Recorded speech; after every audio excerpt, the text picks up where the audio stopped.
when the podcast happens on a weekly basis, between that Wednesday and another Wednesday, what does life look like?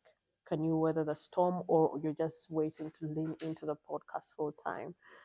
The spaces between the mental health garage sessions, can you weather the storms of life, or we can have something that you can use on a daily basis to manage whatever hits you? And this is where the products come in.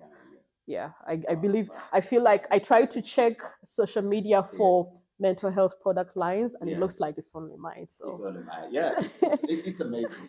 For those who are watching us, I would want to tell you that she's amazing. She's created things that are going, or materials that help people with mental health.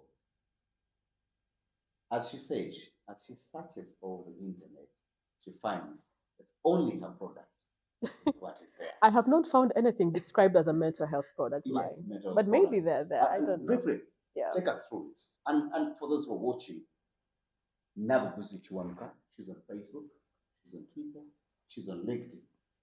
Get her, and you'll be able to see amazing products for your son, for your daughter, for yourself as well, as we go through this journey of mental health. You know, when we talk about mental health, I think mental health has been there ever since this world began.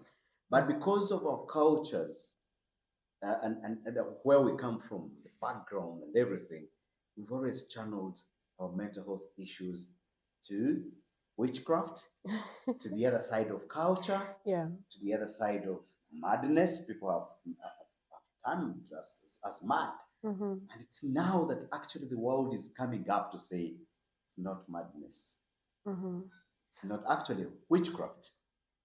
Can I comment on that? Please go ahead. So I do not want to throw our culture and tradition as Africans in the way how Africa was introduced to me when I was 11. Because they told me in my SST class that hadn't it been for Vasco da Gama, we would never have been discovered. It was a dark continent. But I beg to disagree with that. There are traditions and norms or practices that we have as Africans that helped us manage emotionally. I'm still doing research. Of course, it's not active, but I intend to go deeper in that to fully understand the way how Africans handled emotional storms. But I will mostly go to what grief looks like, grief in the face of loss of a loved one. I do not know how your culture deals with this, but in the Ganda culture, when someone dies in the home, you don't just leave at the bar, you don't just part ways at the gravesite. There are people who stay around at home. It's not to party. It is silence. It is not spoken about that we are here to support you, but they just know that is the norm. You keep around.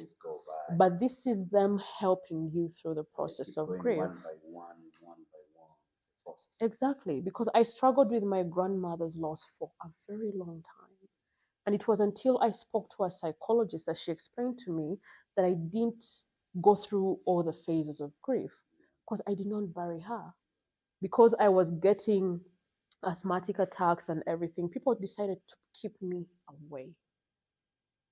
So my only memory is me trying to wake her up, and she is not waking up.